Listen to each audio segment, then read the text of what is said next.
I associate myself with the remarks that were made by my colleagues. Let me add two things that I think are important for this conversation.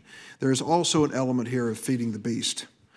The question is not whether we extend more and more opportunity for you to borrow money and get deeper in debt, even if we can find better terms for you to repay it, but whether or not this spiraling increase in the cost of higher education needs to be addressed directly.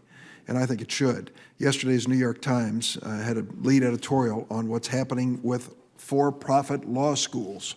Now that we've taken the cap off what you can borrow for graduate courses, they have decided they're going to just charge to the heavens in terms of tuition for worthless law school degrees. Second issue, for-profit schools. This is going to be on the finals, so you may want to get out your pens. Three numbers.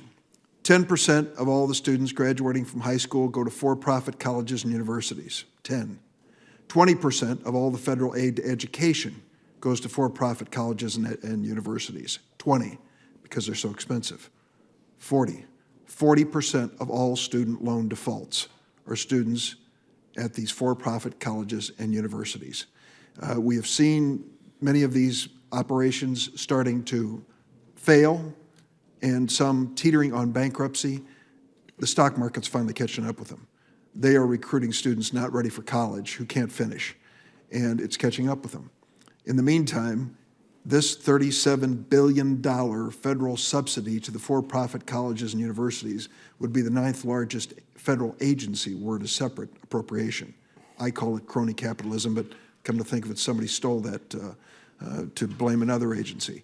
The point I want to get to is we look at this, let's look at the whole picture. Let's make sure we give students a fighting chance to get debt-free education. Let's make sure those that are in debt have a way to get out of it in a sensible and thoughtful way. Let's make sure the colleges and universities know they have a responsibility here, whether it's in the tuition they charge or the bookstores where they gouge you for $1,000 a year or more. There are a lot of ways that we can help students get affordable education. I'm glad we're having a hearing.